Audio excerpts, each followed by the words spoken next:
Greetings, fanboys and fangirls. My book, Cassandra Killjoy Paranormal Private Eye, The Search for the Swordsman, is available on Amazon.com. You can buy your copy right now by following the link in the description box. And for more information, feel free to follow us on Twitter and Instagram. Enjoy the video.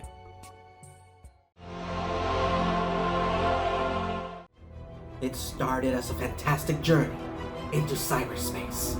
We interrupt our program to bring you this important message. I can see you. Now, back to our show. That turned an average teen into... We interrupt this program to increase dramatic tension. Thank you. And now, back to our program. I'm sorry. Joe, our announcer, is trying to pad his part. I have an important announcement, but I'm not going to make it. I wouldn't want to be accused of padding my part. Just go to the title card.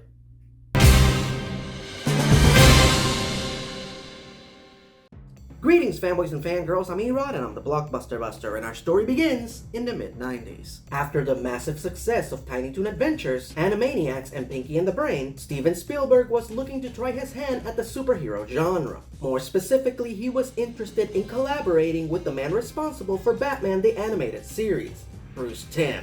That hero is on another network. Basically, what Spielberg wanted was a melding between Animaniacs and Batman the Animated Series. Unfortunately, while the prospect of one of the greatest film directors of all time collaborating with one of the greatest superhero cartoon producers of all time sounds good on paper, it didn't actually work out very well in practice. Spielberg and Timm just had too many creative differences. Timm intended to make a serious superhero show with a comical character at the center of it, while Spielberg wanted the whole thing to be a comedy. So eventually, Timm decided to bow out with dignity. Now, for those of you who are salivating at the prospect of a Bruce Timm-produced Freakazoid, dry your chins and lay your desires to rest, as there is a new Batman Adventures episode that will make your dreams come true. Beware the Creeper, which is essentially Freakazoid but in Bruce Timm's style. Who are you? They call me Yellow-Skinned Wacky Man, but I prefer the Creeper. And while this episode might be great, it unfortunately was not what Spielberg was looking for. Okay, I love you, bye-bye! Woo! It's also important to note that in this episode, the Creeper is played by Jeff Bennett, who would go on to be a major part of the cast of Freakazoid, but I'll elaborate more on that in a few minutes. Now, the problem was that Spielberg needed another brilliant producer to jump onto the project and pick up where Bruce Timm left off. Enter Tom Ruegger and Paul Rugg, two of the geniuses behind Tiny Toons and Animaniacs. While Rugg and Ruegger had plenty of impressive accolades before this show, for me, personally, the fact that they jumped onto the show while it was already in motion, reverse engineered the little bit of work that Bruce Timm had already done on it, and somehow still managed to produce a successful show is the most impressive thing that they've ever done. I hope you had as much fun watching it as we had making it. You're not the boss of me! I'll make you! Hey, I've got parking space behind there, not it, sister. I'll show you right now. I've got my own car. The plot.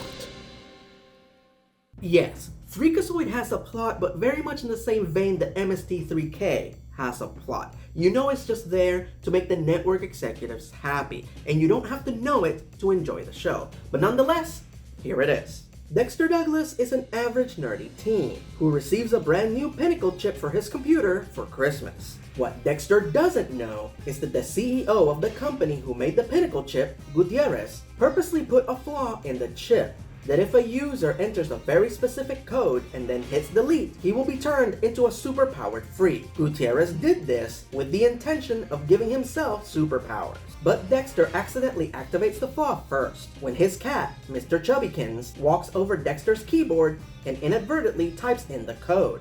Dexter then goes to delete the random mess and gains superpowers. But there's a side effect, as these new powers come with an alternate wacky zany personality independent to Dexter called Freakazoid.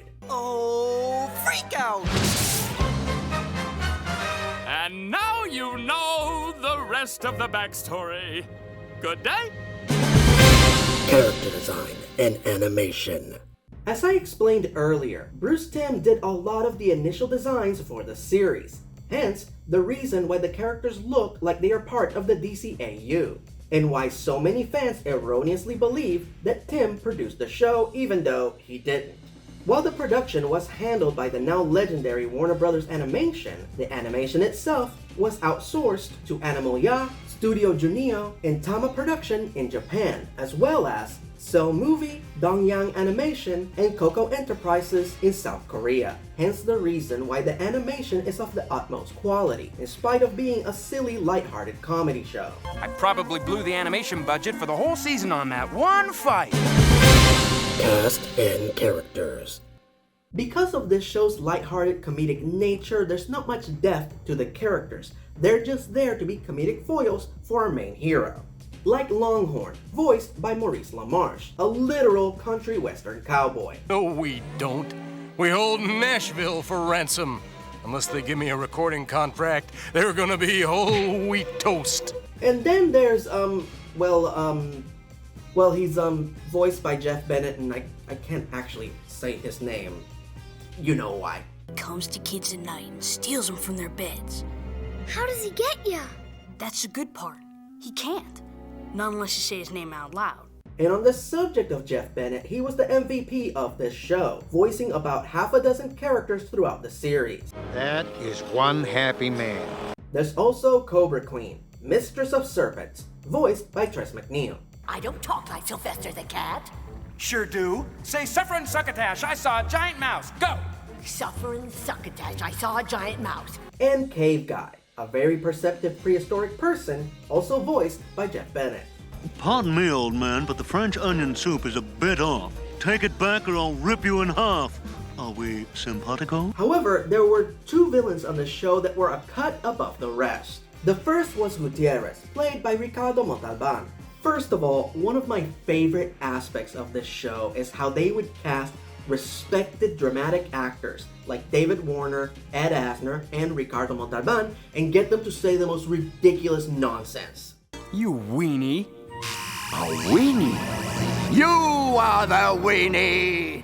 Anyway, as far as the character of Gutierrez, he is your average megalomaniacal rich supervillain who's predominantly obsessed with acquiring Freakazoid's powers and ruining his reputation. Gutierrez is the all-or-nothing villain. He is the one that the creators would bring out for big episodes. Yes, but can you dance?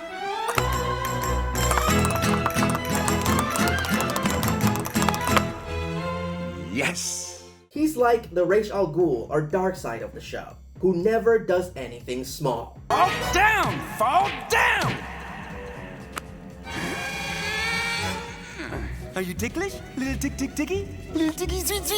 Little tick. However, as great as Gutierrez is, he is not Freakazoid's arch enemy. That would be the Lobe, voiced by David Warner. They say that a great villain should be the polar opposite of the hero. And while Freakazoid is a random incoherent buffoon, the Lobe is calculated, brilliant, and logical. These two complemented each other so perfectly that the Lobe ended up being the most recurring villain in the series, appearing in 9 out of the 24 episodes that were produced. And in my humble opinion, this remains one of the best roles the extraordinary David Warner has ever had. Splendid. Should I start or do you want to? You go ahead. Ah! You'll never get me, Freakazoid! That is one happy man. Alright, enough about Freakazoid's enemies. Let's talk about his allies. Starting with Steph, played by Tracy Rowe. She is the most ambiguous of Freakazoid's companions. You never see them officially become romantically involved, yet from one episode to the other, they present her as Freakazoid's girlfriend. But not Dexter's. In fact, she doesn't find out Freakazoid is Dexter until season 2. You're Dexter Douglas? Dexter Creepy Douglas is Freakazoid? And long before that, while she was still Freakazoid's girlfriend, she goes out on a date with Dexter, even though he was already dating her as Freakazoid. It was weird and inconsistent, but this show's experimental nature was one of its most fascinating and entertaining aspects. Yes, it was apparent that the creators didn't know what to do with Steph initially, so it was cool to see that they tried different things until they figured out what worked. Tracy Rowe does have some legitimate comedic talent. That was quite a joke, Freak. so it was good to see her be included more and more, and eventually find her role within the group, as the voice of reason among the unruly boys. Hey! Leave Professor Jones alone! He's doing the best he can! That was kind of joke, Freak. All right, Steph, we got it! Roddy Max 2, played by Craig Ferguson.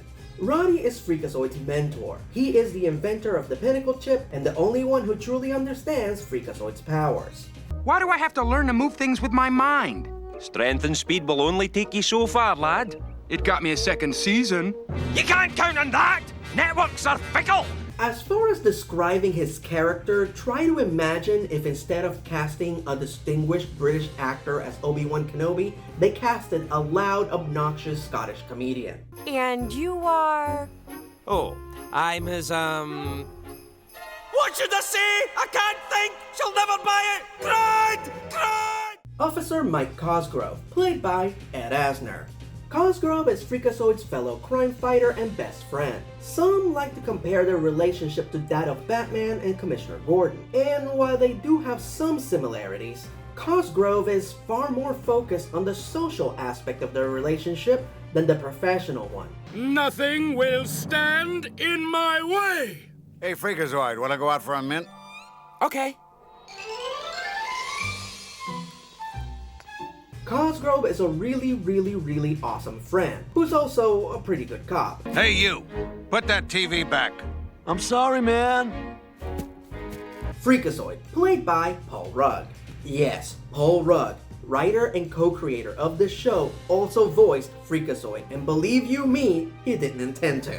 The problem was that in the beginning, they were having a lot of trouble casting Freakazoid, as none of the actors that they auditioned seemed to be the perfect fit. Time was running out, and Rugg, who would often provide line readings and demonstrations of the character while auditioning actors, started voicing Freakazoid simply as a placeholder, under the belief that eventually they would find the right actor who could just dub over his lines and continue playing the character. But as it turns out, Steven Spielberg heard his performance and liked it. So whether he intended it or not, Paul Rugg was now Freakazoid. While Paul Rugg had done voiceover before and he's very good at it, he admits that this was one of the most terrifying moments of his career, because now he was playing the titular character in a multi-million-dollar show being produced by Steven Spielberg. However, the Prince of Hollywood was right. Paul Rugg was the perfect choice. The man has a zany, manic nature that cannot be matched or duplicated. Also, because he was one of the writers of the show, it gave him the freedom to ad-lib, which is generally frowned upon in animation. I walked onto the set today and everyone looked at me and said, "We're gonna have fun. Fun, fun, fun." And then Joey Leahy came, the announcer. "Tell me he's not great. Tell me he's not great. Go ahead, tell me." Season 1. Boy, was it apparent that there was no definitive plan in place when this show was being developed, as the entire first season of the show is very experimental, just the creators trying different things and seeing what worked. Well, you know, we're trying a lot of stuff out, seeing what sticks. Initially, the show had the structure of a superhero comedy variety show, very similar to Animaniacs, with each episode comprised of a series of short comedic segments. Hell, they even parodied Animaniacs intro in the first episode. And when I say experimental, I mean experimental. There's a whole segment where they just parody Johnny Quest. There's one where they parody Gargoyle so subtly that most people didn't get the joke. Listen, I'm trying to work. If you quit talking, I'll give you a Pez dispenser. Okay. And then there's whatever the heck this is. My hero! Darling! It's as dumb as that Hand-Man episode! While these segments were very hit and miss, there were two things that always worked. The comedy was on point, as this was always a very funny show. Go up! Fly! Freakazoid, you don't fly. Oh, right!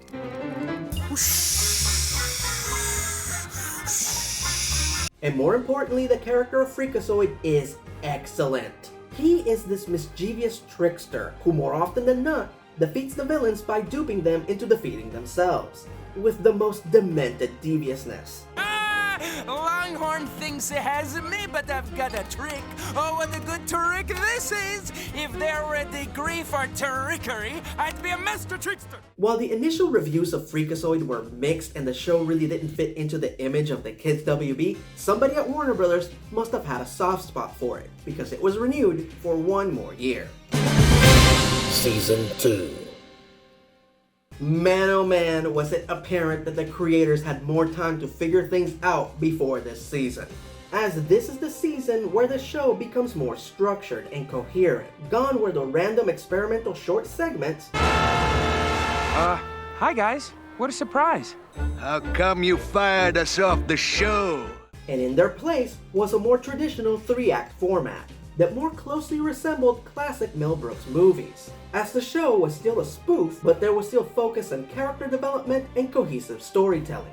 Wow, that was a long wait. This is more story than I'm used to. Most of my favorite Freakazoid episodes come from this season. Like Mission Freakazoid, an overt parody of Mission Impossible, which sees Freakazoid assemble an elite team of his friends to rescue his family, which includes the introduction of his butler, Jonesy, played by the brilliant and hilarious Jonathan Harris. Stop, you ninny! I'm not wearing a... The Island of Dr. Mystico, which is both a parody of Con Air and the Island of Dr. Monroe, guest starring the supreme cinephile himself, Leonard Maltin. 'Cause why not? No, for the love of humanity!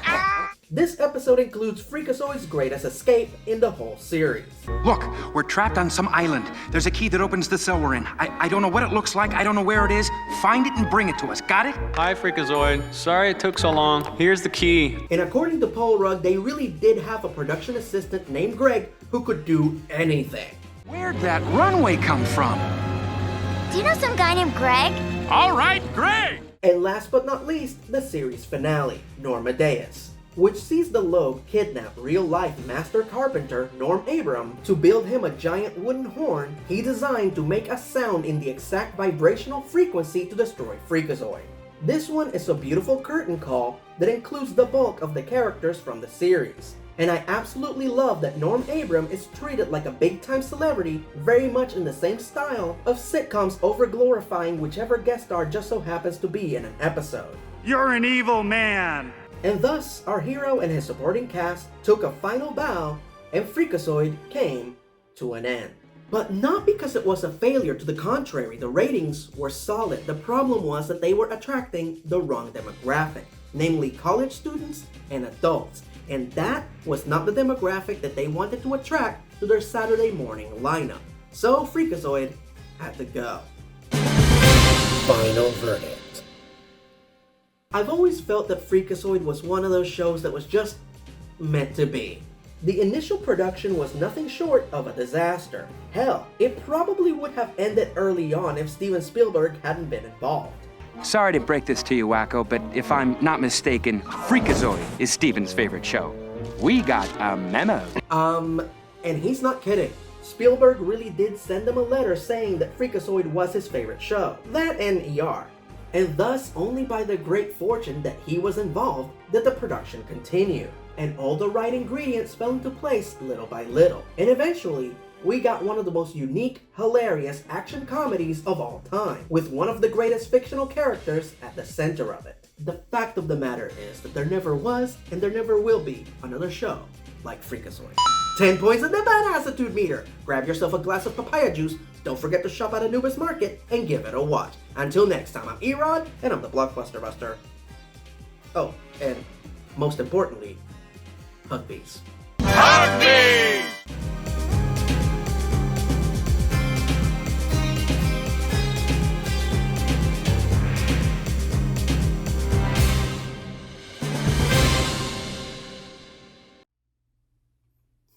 I can't believe I got through an entire review without saying Candlejack. Care to join us?